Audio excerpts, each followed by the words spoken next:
Apocalipse capítulo 2, apenas 5 versículos. Pode colocar na Almeida Revista Atualizada. Apocalipse capítulo 2. Assim que tiver no telão, se você puder ficar em pé, por favor, já está. Apocalipse capítulo 2, não é 21 não. Isso, obrigado. Versículo 2.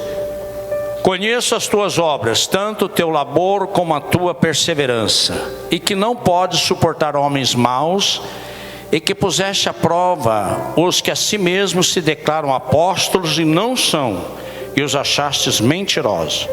E tens perseverança e suportaste provas por causa do meu nome, e não te deixaste esmorecer. Tenho, porém, contra ti que abandonaste o teu primeiro amor. Lembra, pois, aonde caíste. Arrepende e volta à prática das primeiras obras. Senão venho a ti e moverei do teu lugar o teu candeeiro, caso não se arrependa. Espírito de Deus, continue tomando essa igreja. Em nome de Jesus. Amém. Pode sentar.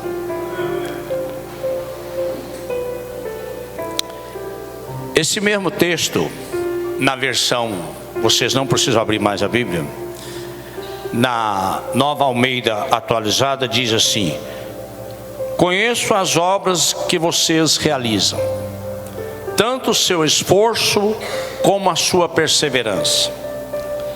Sei que você não pode suportar os maus, e que pões à prova os que se declaram apóstolos e não são, e descobriu os que são mentirosos. Você tem perseverança, suportou provas por causa do meu nome, sem esmorecer. Tenho, porém, contra ti, com você o seguinte: você abandonou o seu primeiro amor.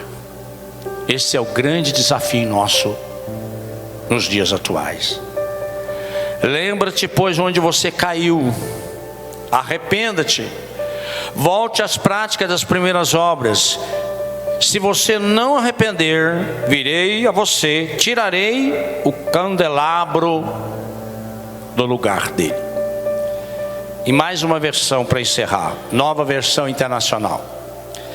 Conheço as obras do seu trabalho árduo e a sua perseverança. Sei que você não pode tolerar homens maus, que pões à prova os que dizem apóstolos, mas não são. E descobriu que eles eram impostores. Você tem perseverado, suportado o sofrimento por causa do meu nome, e não tem desfalecido. Contra você, porém, tenho isso: você abandonou o seu primeiro amor. Lembra onde caiu, arrepende, pratica as obras que praticava no princípio. Se não se arrepender, virei a você e tirarei o seu candelabro do lugar.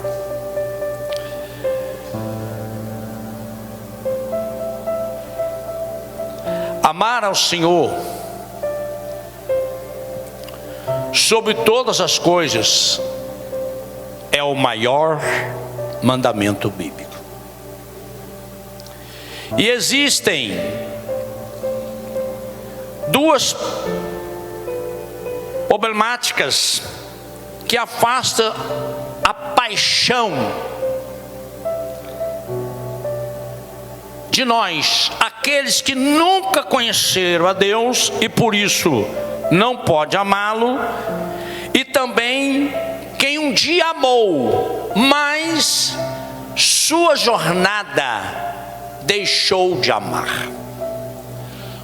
As 3 versões que nós lemos falam exatamente de nós voltarmos ao primeiro amor.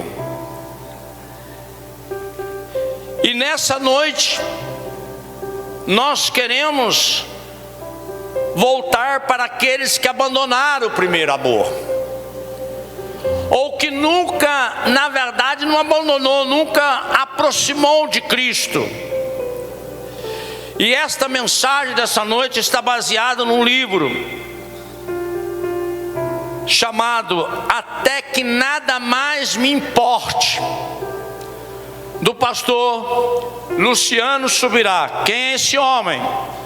Tem 35 anos de ministério, já fez 5 jejuns de 40 dias só na água, e ele é o discipulador de um pastor que eu falo muito para vocês, chamado Hernani Santos. Hernani Dias Lopes não, esse é excelente também, mas estou falando de Hernani Santos. Quando você chega ao nível que nada mais te importa, você só quer realmente, independente da vida que você esteja levando, o desejo do seu coração é só agradar a Deus. Arrepende, senão virei a ti e tirarei o teu candelabro. Nem todos podem entender candelabro. O candelabro, ele aponta para Cristo, ele aponta para o Espírito Santo e ele aponta para a igreja. Para Cristo, por que o candelabro aponta? Cristo é a luz do mundo. Falando novamente ao povo, Jesus diz: eu sou a luz do mundo, quem me segue nunca andará em trevas, mas terá luz. Falando do candelabro com o Espírito Santo de Deus, o candelabro fora feito para receber óleo, iluminar o lugar santo através do fogo. A Bíblia, o óleo e o fogo se tornaram óleo e fogo, símbolo do Espírito Santo. E o candelabro é a igreja, por quê? Porque há uma ligação direta da igreja com o candelabro, quando o Senhor diz lá em Apocalipse, os 7 candelabros das 7 igrejas. Explicando sobre o candelabro e entrando agora naquilo que Deus quer trabalhar comigo, com você, conosco nessa noite, e aqueles que assistirão esse culto posteriormente. Primeiro, amor. Em uma das parábolas de Cristo, existe uma referência do reino do céu como um tesouro.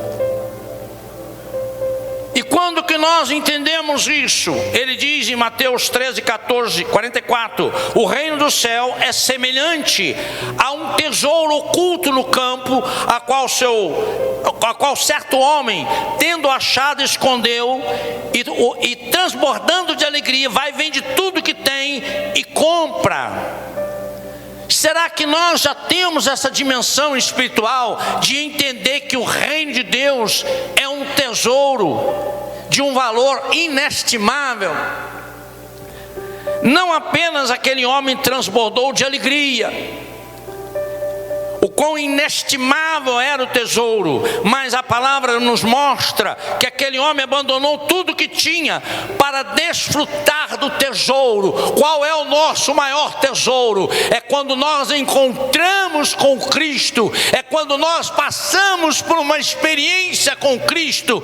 Não há nada mais gostoso, alegre, que nos traz paz, que nos traz alegria, que nos traz estabilidade, independente da circunstância, independente das pressões que o mundo nos oferece. Essa alegria inicial não deve ser momentânea. Essa alegria, ela precisa ser cultivada diariamente.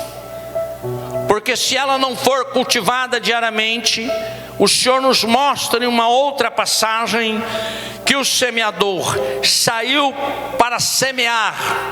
Você está recebendo uma palavra da parte do Espírito Santo nessa noite. O seu espírito está ouvindo.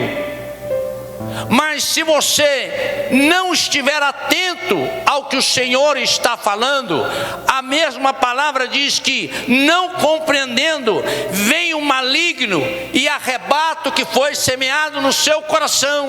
Você está na casa de Deus, o Espírito Santo está aqui e Ele está trabalhando com você, mas se você estiver apenas de corpo presente, você vai embora e não vai lembrar de nada que foi falado falado, porque tudo que está sendo falado é no Espírito. E o inimigo está dizendo aqui na parábola que, não compreendendo, o diabo vem e arremata o que foi semeado no seu coração. Então nós precisamos estar atentos, porque quando você recebe a palavra de Deus, quando você se dispõe a seguir a Deus, eu não estou dizendo a essa igreja, eu estou dizendo seguir a Cristo em uma das igrejas que você se sentir melhor, pode ser aqui ou pode ser em outra igreja, mas o importante é você entregar-se de todo o coração. E quando você se entrega de todo o coração, a palavra de Deus diz: você se entregou, agora eu quero andar com Cristo, agora eu quero ver vida mudada, agora eu estou mudado, agora eu sou nova criatura, agora o meu passado está na cruz, você tomou posse de tudo. E a palavra de Deus diz que vem a perseguição, porque você decidiu seguir a Cristo, você decidiu andar com Cristo. Você decidiu, a partir de hoje, eu sou um homem diferente. E a palavra diz que vem a angústia, vem a perseguição, vem o escândalo. Por quê? Porque há todo um projeto de Satanás. O mundo, o sistema é todo maligno. E nós temos que ter isso na nossa consciência. Só há uma maneira de nós vencermos isso. Está na Bíblia: jejum, oração e arrependimento. E para nós praticar jejum, orar e arrependimento, requer de nós esforço, requer de nós busca. E nós não fomos ensinados a jejuar. Um dia vocês jejuarão. Quando o noivo for tirado, o noivo foi tirado há 2000 anos atrás. O jejum é bíblico, a consagração é bíblica. O reino espiritual, há uma necessidade de jejuarmos, há uma necessidade de orarmos, há uma necessidade de buscarmos no Senhor o arrependimento. E nós só vamos vencer essa guerra espiritual quando o nosso coração estiver aberto a entender: estamos em guerra, mas a nossa guerra é totalmente diferente da guerra de Daniel. Porque Daniel orou 21 dias e as hostes espiritual do mal, principado, potestade, dominador, espírito do mal, eles impediam o anjo de Deus de chegar na terra. Mas hoje, por causa dessa cruz vazia, Jesus subiu, o Espírito Santo desceu. Então hoje, quando você ora, você pode estar orando em guerra, mas está indo no trono, está chegando na tua casa. Você precisa entender que não tem diabo para impedir o Espírito Santo, não tem demônio para impedir o Espírito Santo, nem de levar, nem de trazer. Mas você precisa ter a convicção. A sua oração é uma oração forte, é uma oração com convicção. Você tem certeza que você está orando e falando com o Deus Todo-Poderoso? Ou nem você acredita nem na sua própria oração? É impossível alguém chegar a Deus sem fé. É impossível você orar a Deus se você não acredita nem em você mesmo. Nós precisamos entender que para reacender a paixão é necessário nós buscarmos a Deus com muito mais fome que buscamos as coisas materiais que o caixão não leva. Você pode trabalhar, meu irmão, minha irmã, seu dever é meu dever, mas o caixão não leva. Você não leva nada. A tua alma vai para o céu ou desce direto para o Sheol. Você precisa cuidar da tua alma. Você se precisa preocupar com a tua eternidade. Você precisa tirar do seu coração o que é que os outros estão falando. Pensa o que é que Deus está fazendo de leitura do seu pensamento. Deus tem a leitura do nosso pensamento. E a última turma que está aqui é aquela turma que frutifica, é aquela turma que dá resultado, É aquela turma que o diabo não pode com ela, sabe por quê? É a turma do jejum, é a turma da oração, é a turma que está o tempo todo procurando não se adaptar ao mundo, mas à vontade de Deus. E Jesus vai explicando essa parábola, e Ele vai nos mostrando quantos estão perdendo o primeiro amor, a profundidade do primeiro amor, porque perderam a intimidade com este livro. É este livro, a transformação de um homem ou de uma mulher é nesse livro. Este livro te afasta do pecado, mas o pecado te afasta desse livro. Você já viu essa palavra demoníaca? Não tem nada a ver.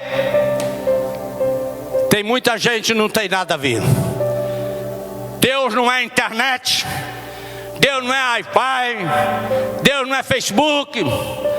Deus é Deus dos deuses em todas as épocas.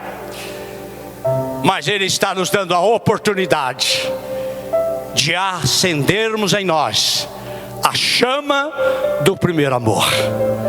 Deus está trazendo para nós que eu e você precisamos entender: é possível, mesmo em meio a momentos difíceis, nós permanecermos alegres, sim. Qual é a nossa fundamentação? A palavra de Deus. A palavra de Deus nos dá base. E nós podemos falar isso, que eu fui lá em Itaperuna acompanhá-lo, estive lá com ele. Pastor Antônio tem 2 ou 3 anos que ele sofre desse câncer. Agora, graças a Deus, a última cirurgia foi tirar aquela bolsa. Mesmo você sendo crente fiel, pastor de igreja, um homem íntegro, conheço ele há alguns anos só aqui em Calçado, mas um homem humilde, um homem simples, lutando há anos com câncer. Vencendo não, já está vencido. Deus já deu a ele a vitória.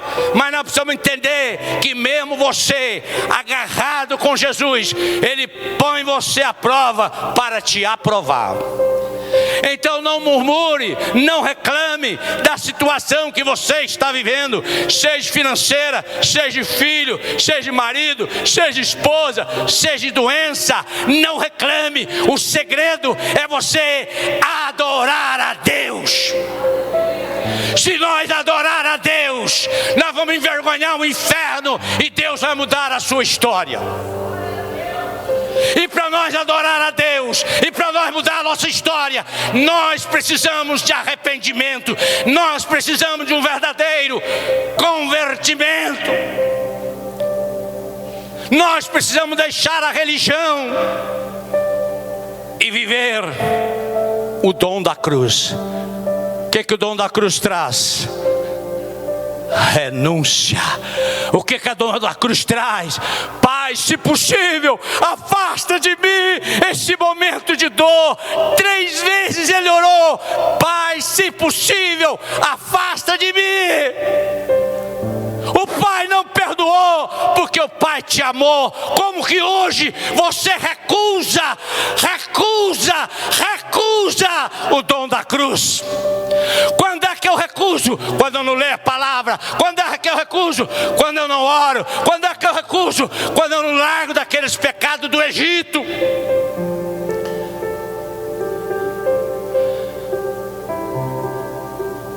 Não confunda o preço da graça, o preço da cruz será muito maior do que aqueles quase 600 mil, só 2 que entrou na terra prometida, Josué e Caleb. Não confunda que de qualquer jeito você vai para o céu.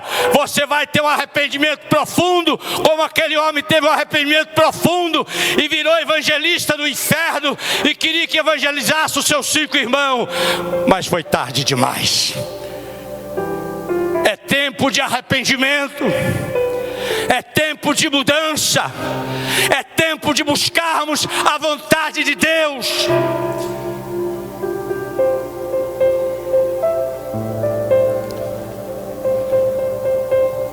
A perda do primeiro amor não pode ser visto como um momento de crise. É uma queda. Vou repetir para você guardar isso.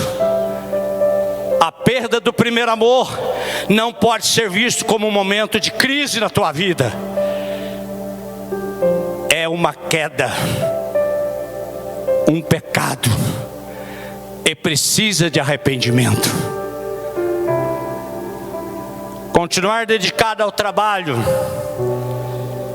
não significa que a paixão esteja intacta. Jesus, ao advertir a igreja, justamente apontando para Cristo, ele diz: é necessário que você se arrependa e volte. Não significava que a igreja não amava mais por completo, mas não havia a mesma intensidade de paixão no coração. Como foi falado aqui culto passado, aí eu vou no culto segunda-feira, o pastor está me visitando. Estava. Estou visitando mais ninguém. Só vou em doente, enfermo, aniversário. Não vou cobrar quem não veio. Não veio porque não quis vir, problema dele, dela. Chega! A pessoa tem que tomar uma posição por Cristo. Não é o pastor que vai visitar e eu vou lá porque ele vai vir segunda-feira aqui. É necessário posição. E nós precisamos tomar posição. O Senhor está dando a nós a oportunidade da posição. E o Senhor está falando conosco que eu e você precisamos estar apaixonados, queimando, ardendo o fogo, alimentando o fogo do primeiro amor. Nós não podemos deixar apagar. E se está apagado, se você está mal, está pedindo socorro, aí se, pastor, estou mal, estou precisando de socorro, eu preciso que o Senhor me ajude, eu vou lá na mesma hora. Mas é necessário nós estarmos querendo fogo do Espírito. É necessário nós querermos andar, buscar antes disso acontecer. Para evitar a perda do amor é necessário que nós cristãos nos posicionemos e enfrentemos aquilo que pode estar nos afastando de Deus.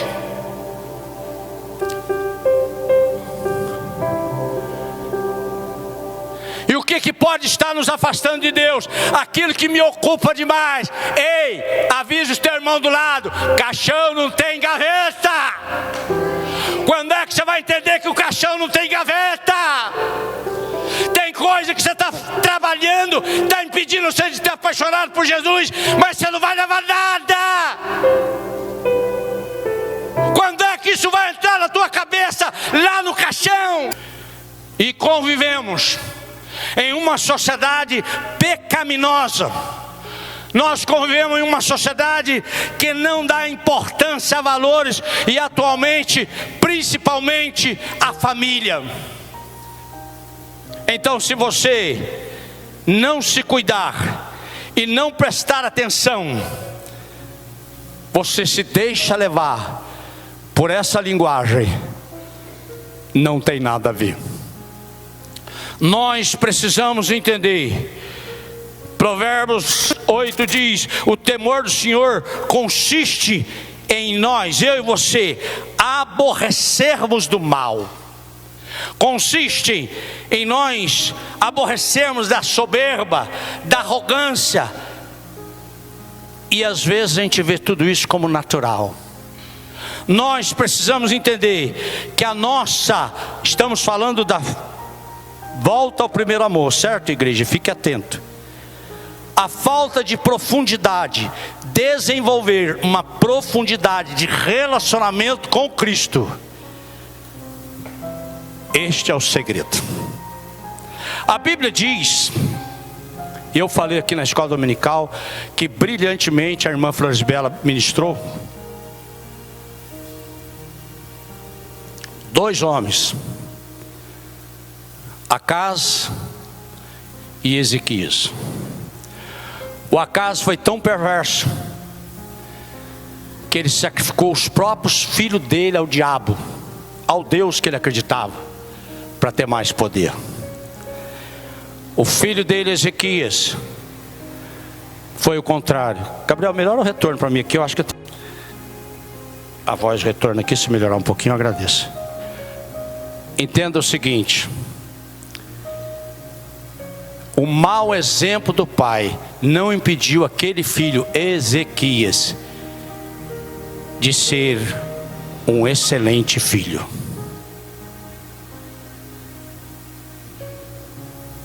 Nós precisamos entender que mesmo tendo uma sociedade podre, isso não pode impedir nós de sermos um bom exemplo para a nossa cidade,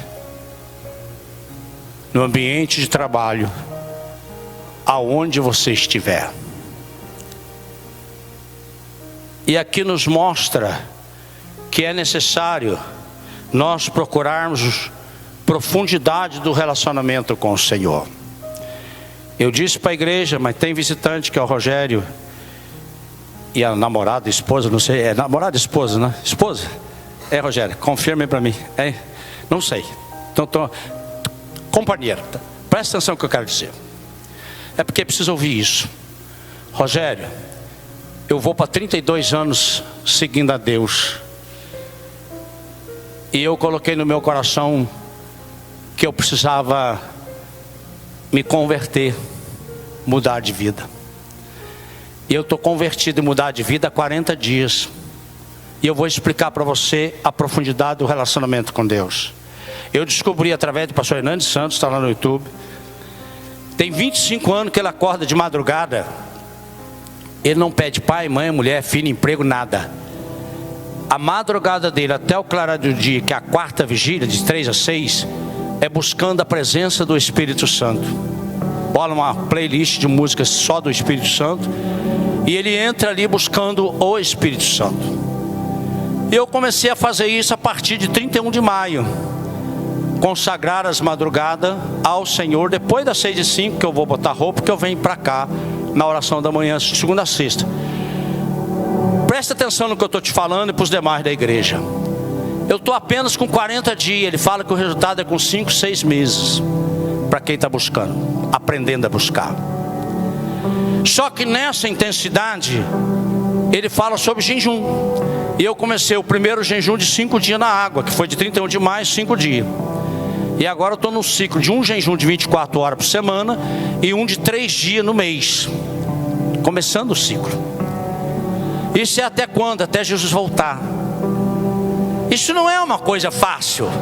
Isso é renúncia da carne, mas não mata ninguém. O Hernani já fez 2 jejuns de 40 dias, o outro 5. De 21 dias ele fez incontáveis jejuns de 21 dias só na água. Nunca morreu. Mas é uma busca pelo Espírito Santo. Por que eu estou falando isso com vocês? Porque o segundo ponto que a gente está falando aqui, nós estamos falando aqui da profundidade do relacionamento com o Senhor. Os meus problemas não mudaram. Entendeu, Luciano? Estou dirigindo a você agora, Carliano. Os meus problemas não mudaram, mas a maneira de eu ver os problemas mudou completamente. Não há nada que está me atingindo agora, porque eu estou me sentindo agora assim, pela primeira vez, um homem inabalável. E os problemas são os mesmos, mas a maneira de enxergar no reino espiritual para o reino físico é outra. As próprias mensagens de 40 dias para cá são outras. Porque há uma busca do Espírito Santo. Como eu vou viver um pouquinho mais que seu avô, tá, Carliano? Ele está com 94. Eu já pedi a Deus para ir aos 96 com a mente lúcida, igual ele está. Então eu tenho mais 66 com 30, 90, tem mais 30 anos de ministério. Você pode dar um glória a Deus? Lúcido, sem aposentar. Reino de Deus não aposenta. Reino de Deus trabalha, Reino de Deus busca. Mas por que eu estou contando isso para a igreja? Porque eu recebi deles mesmo a informação. Como você sabe que Jesus jejuou? porque está escrito na Bíblia. Não tem problema você jejuar e compartilhar que você jejuou depois que você jejuou, e mostrar para a igreja a necessidade do jejum para coisas emergenciais, a necessidade do jejum para a sua mudança espiritual. Você pode fazer vários tipos de propósitos, só tem um detalhe: jejum é abstenção total de alimento, menos água. A Bíblia diz que jejum, Jesus passou 40 dias de jejum e teve fome, e não teve sede. O corpo humano aguenta 3 dias sem água, só.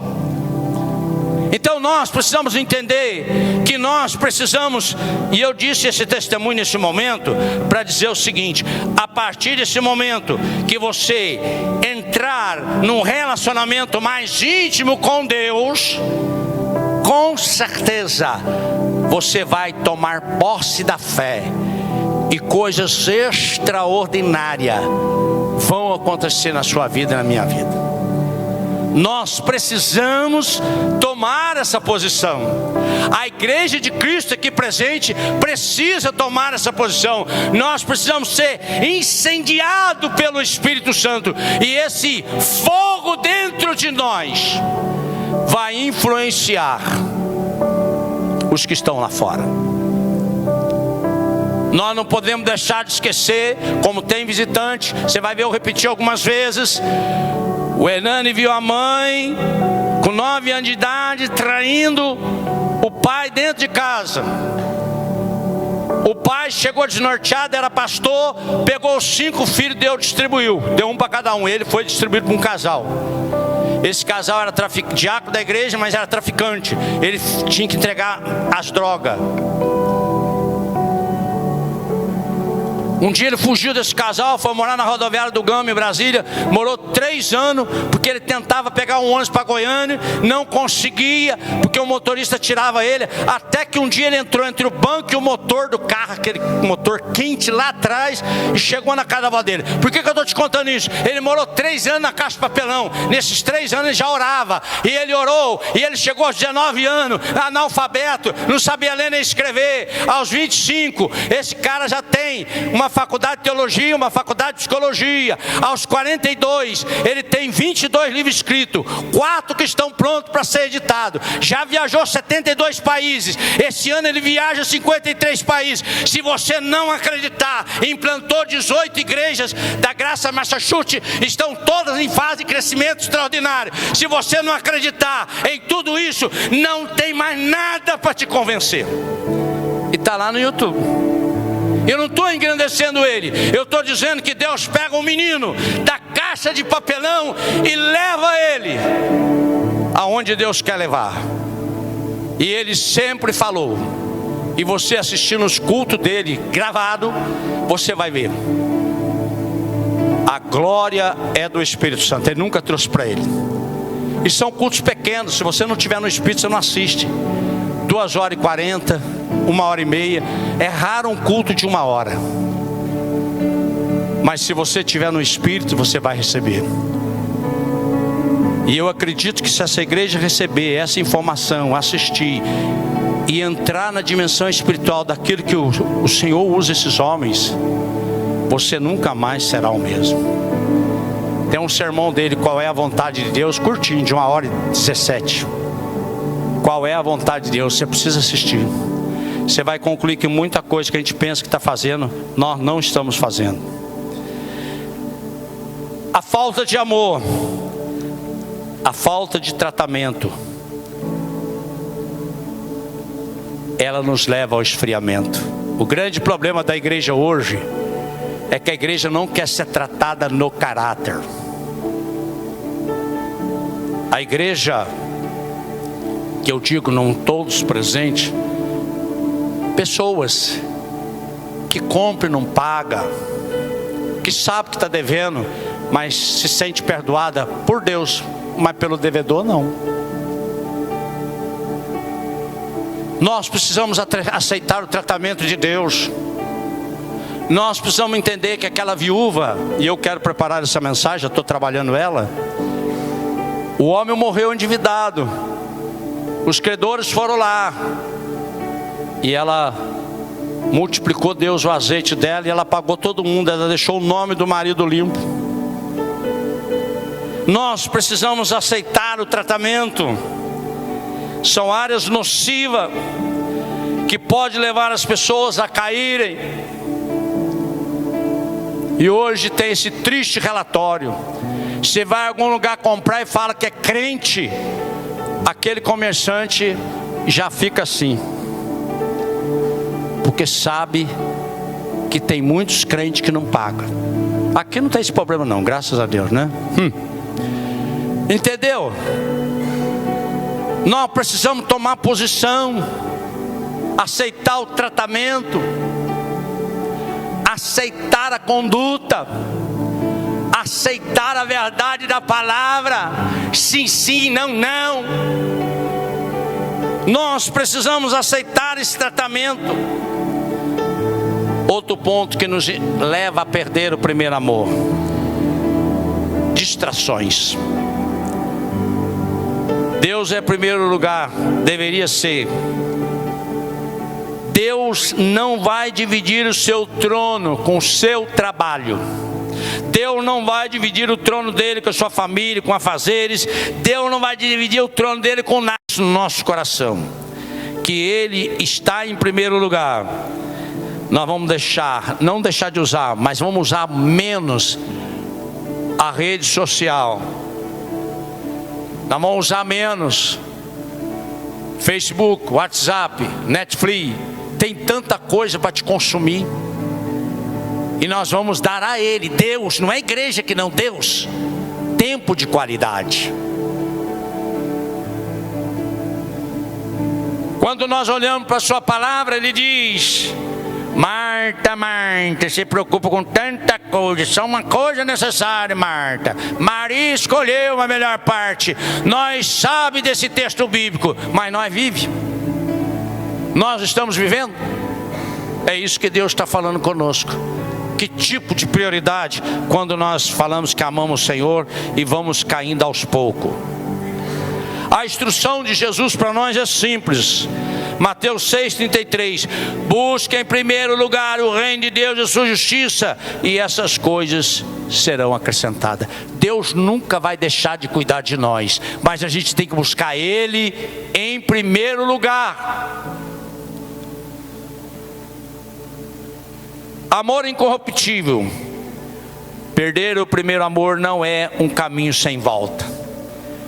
É necessário nós resgatarmos a memória e arrependermos de ter deixado a paixão para trás. É necessário nós buscarmos a graça do Senhor, o amor do Senhor que é incorruptível, e pedir a Ele: Senhor, me ajuda a voltar à chama do primeiro amor. Esse amor, ele é incorruptível. Ele está associado à glória de Deus, à honra, à vida. Um amor puro, sincero, que não se corrompe. Essa deve ser a minha busca e a sua busca. Um amor perpétuo, que não será abalado pelas dificuldades, nem pelas provações que esse mundo nos oferece. Porque desde quando nós chegamos aqui, até o dia que nós fomos embora, é luta, é guerra diária. Mas nós somos inabaláveis, porque o Espírito de Deus está dentro de nós. Se o Espírito Santo está dentro de nós, para nós buscarmos reacender a nossa paixão, para que tudo isso aconteça, precisamos compreender algo profundo. Já estou encerrando. A reconciliação, algo que precisa ser praticado, algo que nós precisamos entender da cruz. São duas linhas a fluir. A reconciliação, ela é vertical e horizontal. E nessa reconciliação, quem não perdoa não é perdoado. O perdão ou a falta dele faz a diferença em alguém. A reconciliação horizontal determina a vertical que recebemos de Deus. A palavra de Deus é clara quando ela diz que o fato de que eu não perdoe, eu também não serei perdoado. Então o Senhor diz: porque se perdoardes os homens as suas ofensas, também vosso Pai Celestial perdoará. Porém, se não perdoardes os homens as vossas ofensas, tampouco vosso Pai perdoará as vossas ofensas.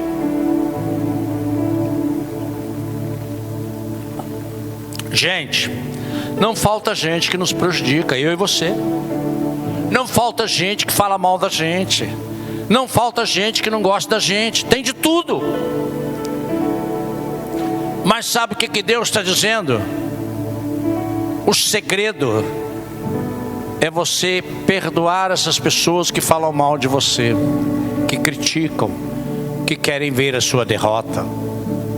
O segredo é que se o teu inimigo tiver fome, dá de comer. Se teu inimigo tiver sede, dá de beber. Porque fazendo isso, amontoará brasas vivas sobre a cabeça do teu inimigo. Não te deixe vencer o mal. O mal se vence com o bem. Romanos capítulo 12. A nossa mente precisa ser transformada pelo perdão. Nós precisamos amar, porque o perdão, quando nós negamos o perdão, nós negamos a nossa oportunidade de crescer e a nossa oportunidade de subir. Nós precisamos entender que quando eu estou deixando de perdoar, eu estou sem perceber. A falta de perdão é uma prisão que vai te fazer você, perder a chama do primeiro amor.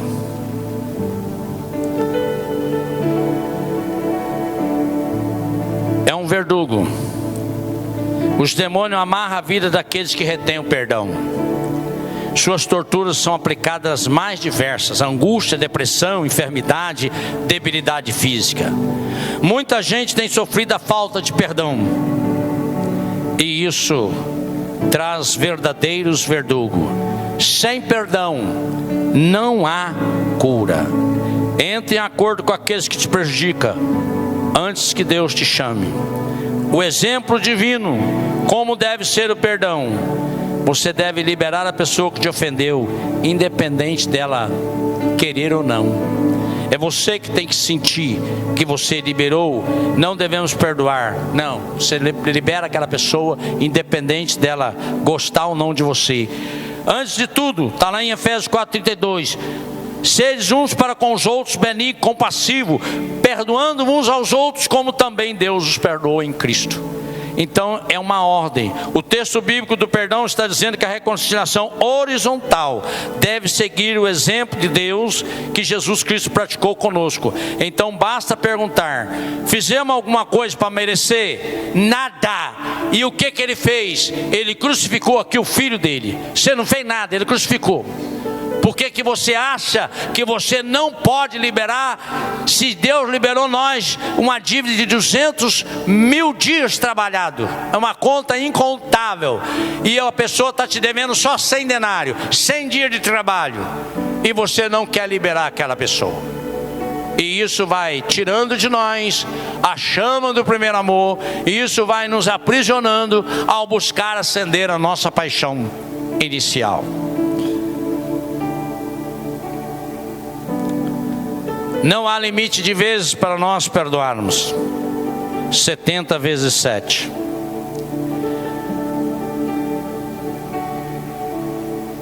O único que leva vantagem quando você não perdoa é o diabo, que mantém a sua vida aprisionada. O texto bíblico diz que, em 1 Coríntios, para que Satanás não alcance vantagem sobre nós. Por isso é tão importante você liberar as pessoas. O ofendido nunca lucra nada por não perdoar. Quem decide alimentar ferida e ressentimento vive uma vida pobre.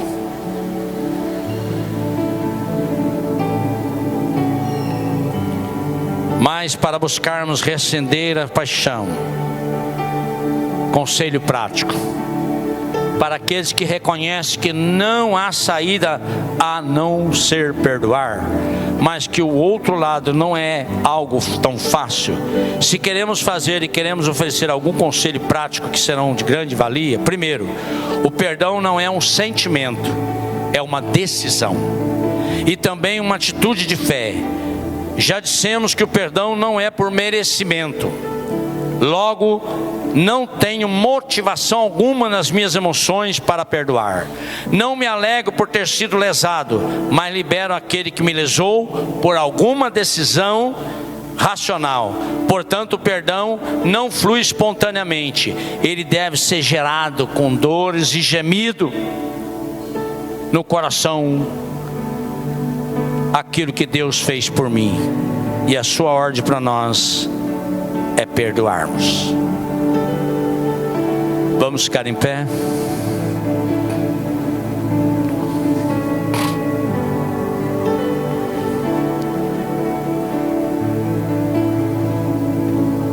Buscar reacender a nossa paixão. Este é a nossa mensagem de hoje. Nós precisamos buscar reacender a nossa paixão. Nós precisamos decidir pelo avivamento. Só o avivamento vai mudar a minha, a sua história, a minha família, a sua família. Nós não podemos conviver com uma sociedade que hoje investe para destruir as nossas crianças. O maior alvo de Satanás hoje é criança. Eu não tenho criança, eu tenho neto. E provavelmente terei outros netos, que o Gabriel deve casar e deve ter filhos. Mas o grande investimento de Satanás é nos nossos netos. E você que é pai novo, filhos. Mas para você alimentar seus filhos ou netos, você precisa buscar reacender em você a paixão. Eu vou dar a bênção final agora. Quero dizer à igreja que tem café, chá, tem umas 3 garrafas lá atrás. Toma um cafezinho de ir embora, não sai com pressa não. Espera não eu sair correndo disparado, para você não sair correndo também não. Deixa eu ir na porta despedir de você. Você, Rogério, sua amada, me dá a chance de eu despedir de você na porta.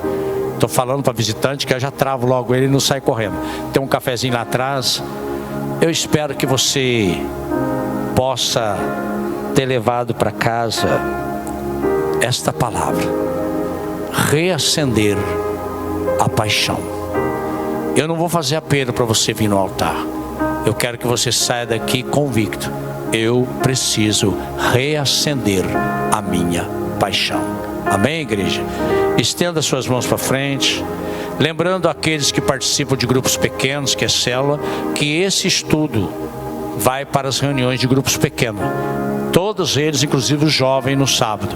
Então, se você for numa dessas células, você vai estar lá podendo conversar, compartilhar com o seu líder a respeito desse assunto. Estenda suas mãos para frente. Que a graça do Pai, o amor do Senhor Jesus e as doces consolações do Espírito Santo nos levem em paz. E toda a igreja diga: espera aí na porta, não sai disparado não, hein?